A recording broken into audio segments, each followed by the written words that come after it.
Let's get one thing straight. The real threat isn't the person who glares at you from across the room. It's the one who smiles sweetly, laughs at your jokes, and maybe even brings you coffee while secretly wishing you were gone for good. Sounds dramatic, maybe, but truth is often stranger and way scarier than fiction. Right now, someone in your life could be plotting your downfall, and you'd never suspect a thing until it's too late. See, hatred is easy to spot, but murderous intent that wears a mask, a polite, charming Instagram-filtered mask. And the scariest part, most people miss the signs until they're already in the damage zone. This video isn't about fear, it's about survival. What you're about to learn are 5 chilling but often overlooked signs that someone doesn't just dislike you, they want you gone. Like permanently out of the picture gone. These aren't hunches or conspiracy theories. They're real behaviors backed by psychological patterns, and recognizing them could save your life or someone else's. So before we dive into the dark stuff, do yourself a favor. Hit that subscribe button because after this you'll never look at friendly the same way again. Ready? Let's begin. Let's start it with sign 1, the silent observer. Let's start with one of the most chilling and dangerously overlooked signs that someone in your life may not just hate you, but wants you gone. I call it the silent observer. This isn't just a passive social media lurker or the neighborhood gossip with too much time on their hands. No, this is something far more deliberate, calculated, and sinister. These people don't just watch you, they study you. They memorize your schedule, analyze your routines, and collect information with a kind of precision that feels more like military reconnaissance than casual curiosity. And they do it so subtly, so quietly, that most people don't even notice until it's too late. Think about this. Someone knows your coffee order even though you've never had a conversation about it. They appear at your local park, at your gym, at the grocery store, but always at the same time as you. It feels coincidental until it doesn't. What makes this especially dangerous is the fact that it often goes unnoticed because we've been trained to dismiss subtle patterns as paranoia. But predators rely on that hesitation. They weaponize your self-doubt. I once heard of a woman named Christine, a mid-level manager who dismissed the odd timing of her ex-boyfriend's presence at her usual haunts. They had broken up months before. She thought maybe he was just struggling to move on. But as time passed, she noticed he wasn't just around. He knew where she'd be before she got there. She had changed gyms, taken a new route to work, even started using different grocery stores. But every time he reappeared, no confrontation, no threats, just quiet, consistent surveillance. Her friends brushed it off as obsession. But what they missed and what she finally realized was that it wasn't an obsession.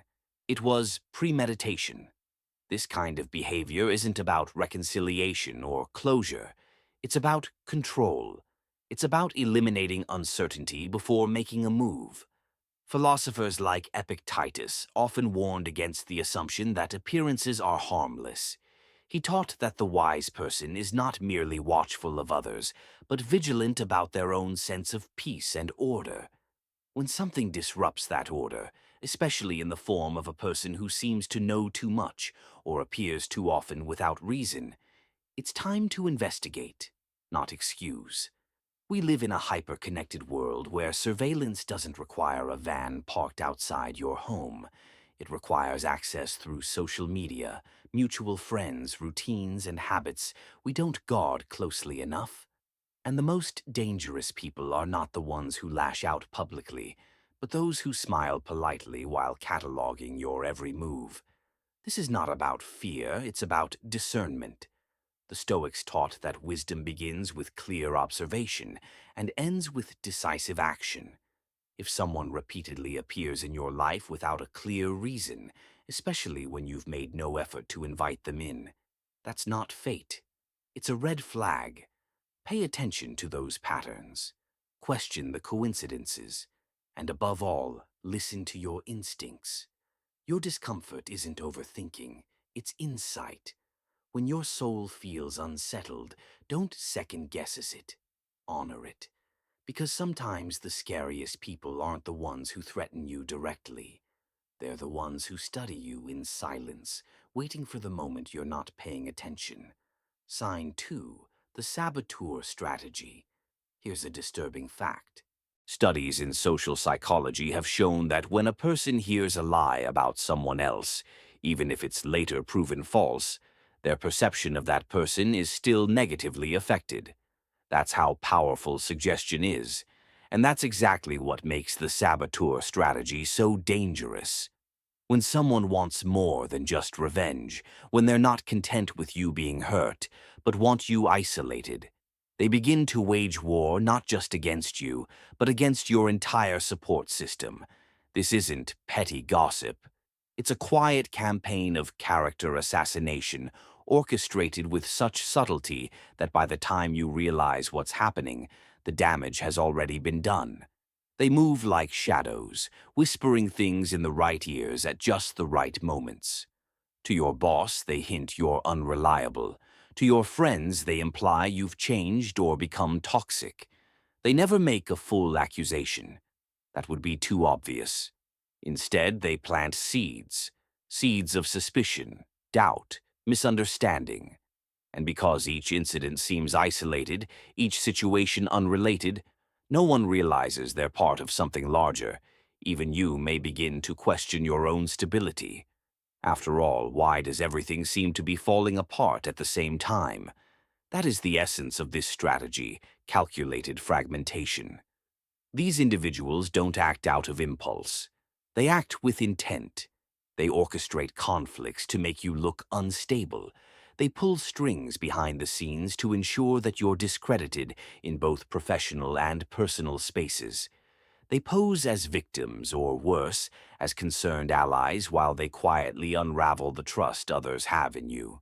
Their goal is not simply to damage your image, it is to cut you off from your lifelines to ensure that when they finally strike hardest, you're standing alone. From a Stoic lens, this tactic is especially insidious because it targets the very thing that Stoicism teaches us to cultivate: inner strength supported by rational clarity. Marcus Aurelius wrote, "The impediment to action advances action.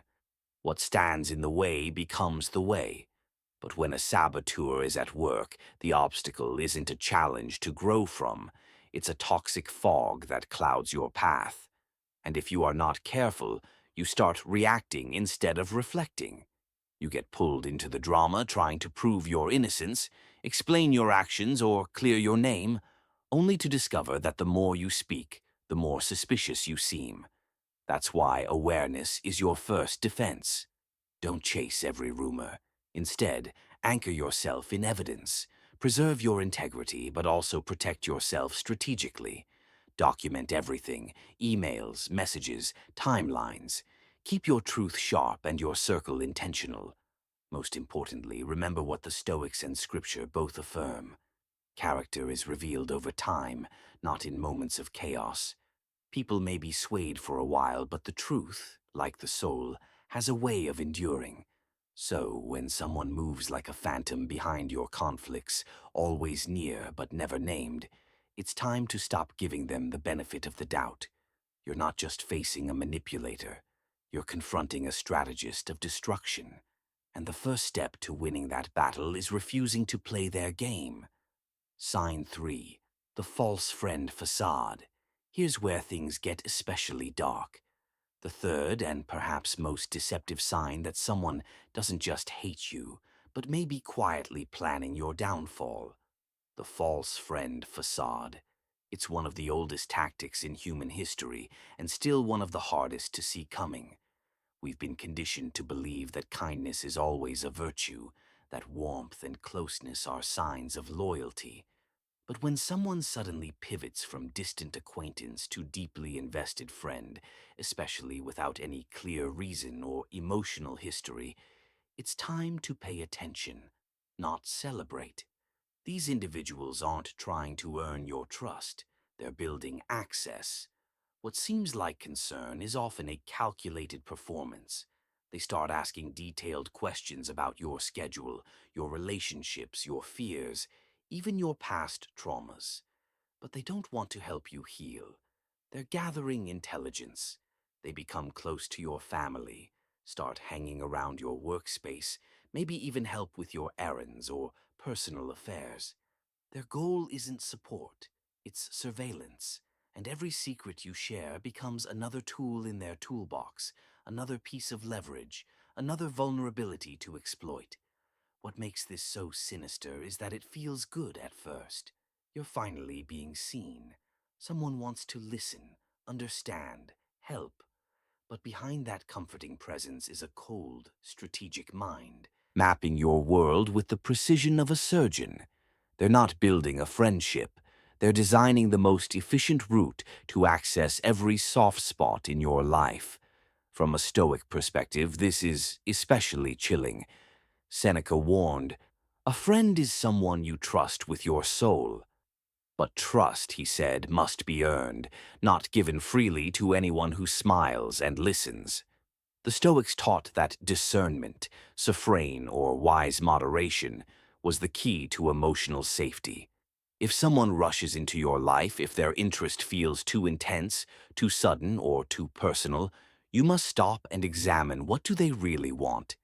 It's easy to mistake familiarity for friendship, but predators know that too. They'll mirror your language, echo your emotions, even share vulnerable stories of their own, just enough to lower your defenses. Meanwhile, they're filing away your information like a spy building a target profile. And because they're wrapped in charm and empathy, no one around you suspects a thing, not even you, until it's too late. So, here's what to do.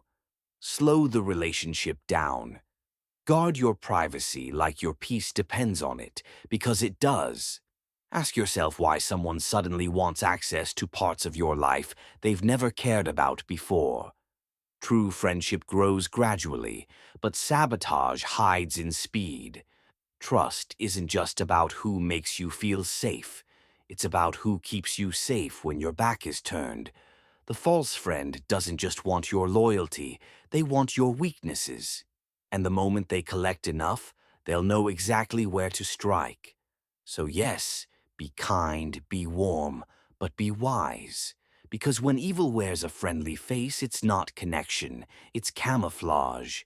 Sign 4. Escalating aggression. The fourth deadly sign, and one of the most horrifyingly overlooked, is something I call calculated escalation. When someone harbors intentions that go beyond hatred, they rarely start with violence. Instead, they test the waters, gradually conditioning you to tolerate behavior that grows darker and more threatening over time. It often begins with subtle aggression, offhand jokes that mask disturbing undertones, comments like, "I could kill you right now," followed by a laugh, or casual mentions of violence meant to seem humorous or edgy.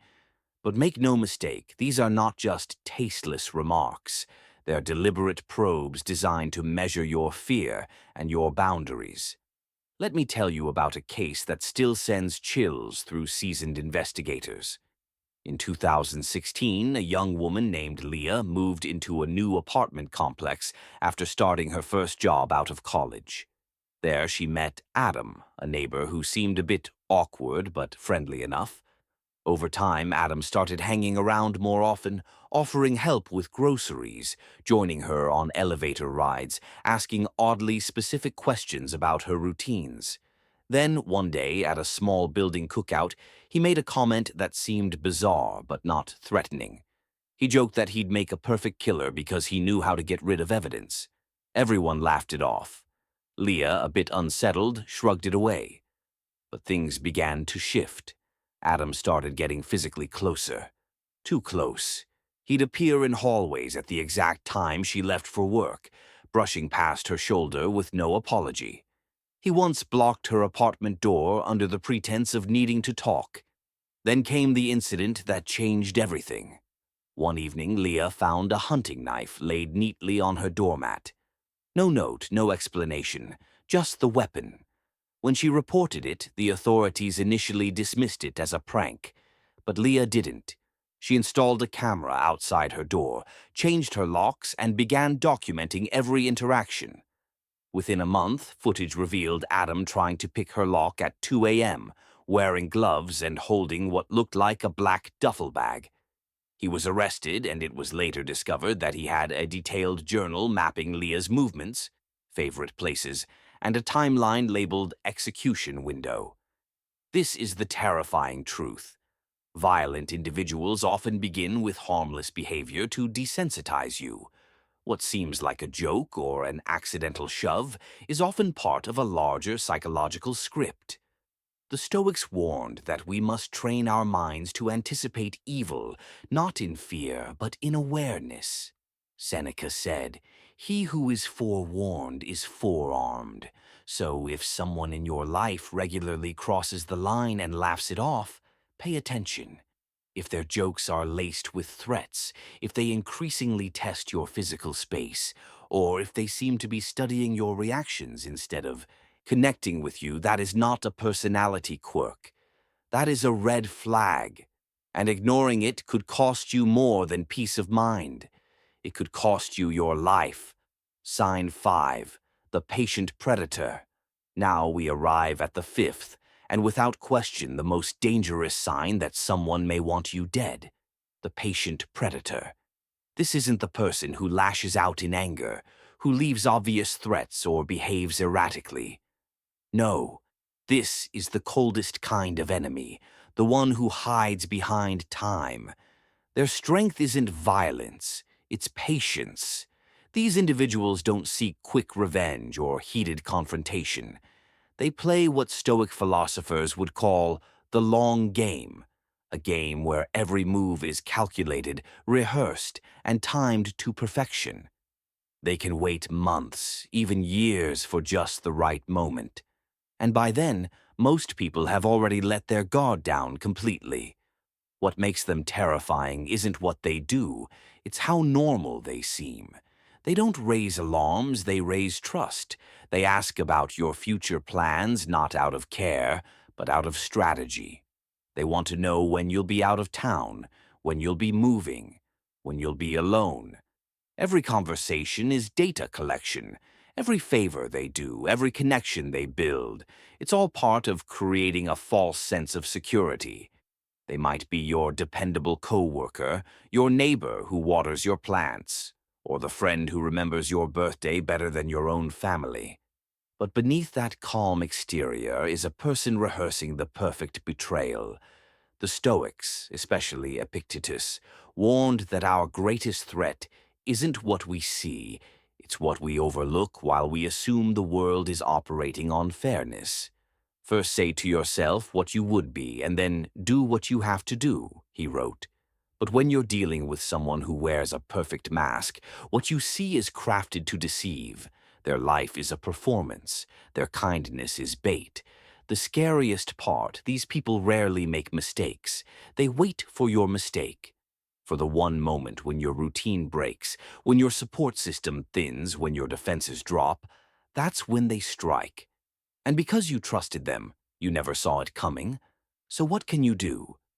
Be slow to hand out deep trust, especially to those who seem to accelerate closeness without reason.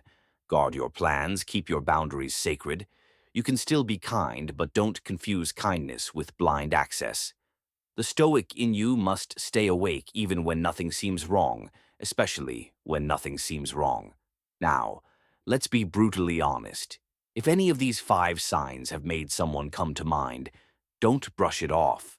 Don't convince yourself you're overreacting, because if you've seen the silent observer, the saboteur, the false friend, the escalating aggressor, or the patient predator in your life, you're not just dealing with negativity.